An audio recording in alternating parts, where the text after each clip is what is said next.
about this, that the politicized version of Islam is the real problem at the moment. Most faiths take a long time to sort of work themselves out, to be interpreted, for people to drop verses that aren't any good. Christianity and Judaism, many centuries ago, got through this process of dropping the wicked and the violent verses. Islam has to do that now, and it has to do it fast. But isn't that compromising your religion, editing it for the times in which you live? Isn't that let's see what people think about this. Yeah, I'm sure you'd like to say something. Well, I grew up in a very non-Muslim environment. Most of my friends are in fact Jewish or just generally non-Muslim, and it meant that I was taught to tolerate difference from a very young age, and I think there's a massive difference between tolerating and accepting. Now, I won't partake in behaviour that Islam forbids me from partaking, but that does not mean that I can't tolerate other people doing that, because they are not obligated in any way to follow the rules that I'm taught to follow. And whilst you might not accept things that other people do, you have to at least tolerate it, especially in today's times and in this country as well, where there is such a diversity of behaviour and beliefs. You must tolerate it, even if it's just putting on a face. Yes, you said. Go on.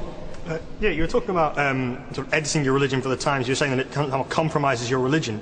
Religion is simply a way of understanding the world. Surely it must adapt as the world adapts, otherwise it shall die out. Exactly. Yeah. Exactly. What is this?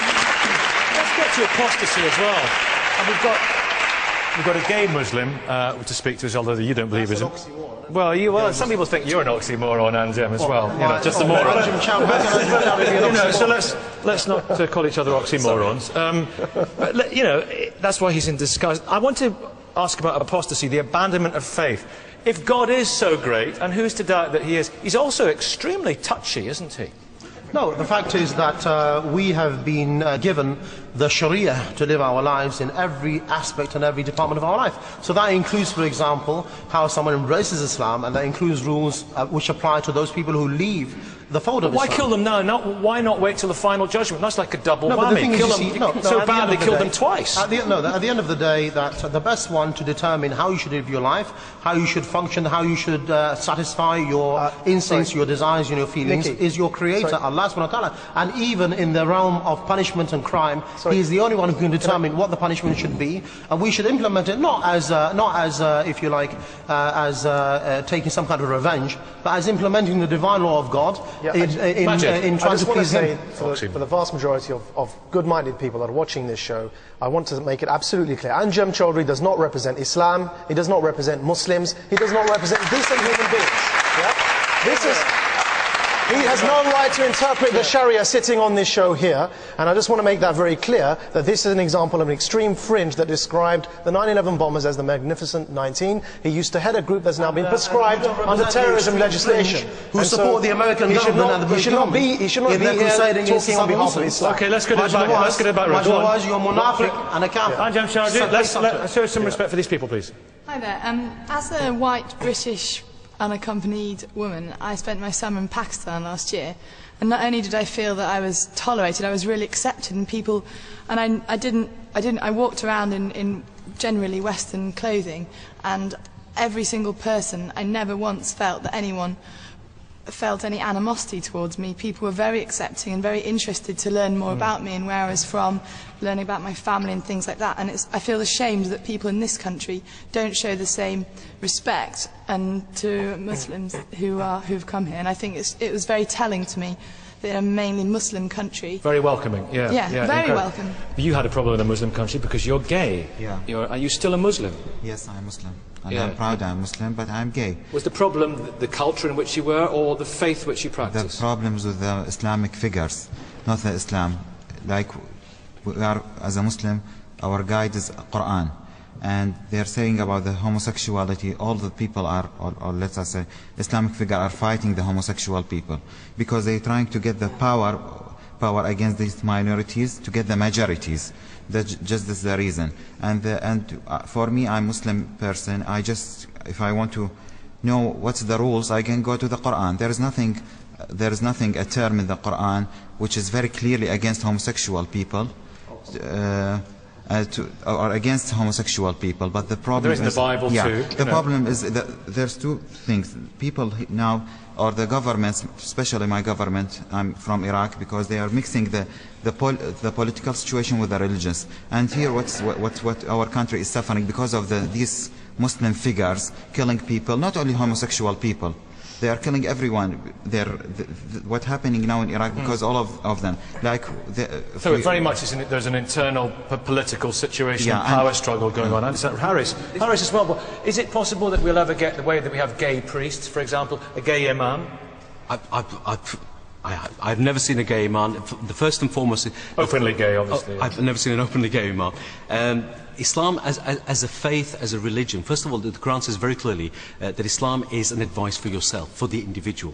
So first of all, I have to focus on being a better Muslim from my perspective, the way that I believe. And one of the things I absolutely hate, Nikki, is that when political movements, just as they did in Europe in the 1930s, wanted to determine the perfect Aryan race, the perfect German, or the perfect person that believed in a particular political viewpoint, we now have political organisations that call themselves faith-based Muslim organisations or Islamic organisations that want to determine who and what is a Muslim. And that's something I have a problem with. There is no such thing as one particular type of Muslim. The Quran says there is no compulsion in religion. It's determined by the Sharia. You see, there's no such thing as political Islam. There are 73... For your information, Harris, the Sharia was implemented for 1,302 years on a political level. Al-Azhar University... And can I just say to the man over there, when he says gay Muslim, there's nothing about gay... There's nothing about being gay in the Quran. What about the story of Lut alayhi salam? Why were the people cursed and why were they destroyed? There's no punishment in the Quran. Okay, wait a minute. There is great intolerance in many religions and in many religious books, Father. Sadly, yes. And I was interested in what Douglas was saying earlier, and I agree with him entirely, that the problem, and with our friend over here, is with the politicisation of religion. There are incidents in our Christian history of which we are ashamed, and which, for example, you talked about the Crusades and Urban starting them. Well, John Paul II spoke at length about that and our sorrow for that. It was a product of its age, and there are various reasons why you can come up with why they happened. We talked about different eras, but the politicisation of a religion is very dangerous. So, for example, I'm a Catholic, but I did not support anything that happened in the name of the Catholic Church in Northern Ireland, for example. It brought shame on my religion, of which I hold very dearly. And it's when people take it to an extreme and do things in the name of that religion which bears nothing, no resemblance to what I follow and have given my life to.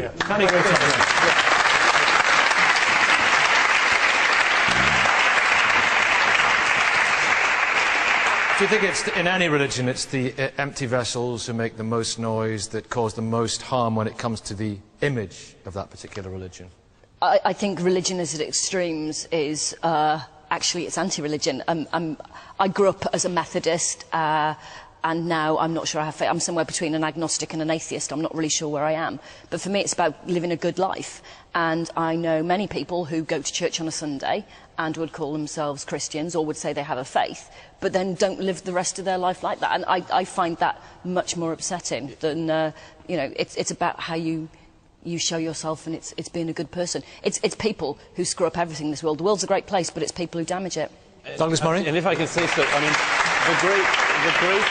I couldn't agree with that more. The great achievement of Western European civilization in the last few hundred years, the Enlightenment, the ability to not have rules based on people pointing to a verse in a holy book that you may not think is a holy book and saying you have to live your life by the law because of this verse. We've managed to get away from that, and as the gentleman in the front row here has shown, it's very important that Islam also gets away from that. If that happens, it can be a guide to your life, but not the legal nightmare which people like Mr. Chowdhury would have us live in. Just a point of fact, Nikki, that in fact Muslims never had that problem throughout the whole of history. The Sharia wasn't implemented on a state level. It's the modern politicized Islamist movement that people like Chowdhury represent that is now calling for the politicization of Islam. And I'd just like to remind Douglas as well, the author of Neoconservatism, Why We Need It, that it was Bush who said, you're with us or against us, and not God. And that's an important point, because you're Mr. Bush did not say so on behalf of God. And you're a former radical yourself. Because he launched it in the name of God. So and you are a former radical yourself, but I've never been to prison for it. My last question, because we have this oxymoron, this word has been thrown around. Are you a real Muslim? Well, I wouldn't like to claim anything about myself. I hope that God accepts me for who I am. I don't think people should label each other or others. You know, this whole term of... this whole term that Islamists have invented, which doesn't exist in the Quran, about practicing and non-practicing Muslim, this is an innovation. This word practicing doesn't exist in the scripture. So I think the way in which they label people is very divisive. Okay, we're going to leave it there. Thank you all very much indeed. I know lots of people have to want to have a say on this, but we have to leave it there. And if you want to tell us what you think, you can just log on to bbc.co.uk /the big question.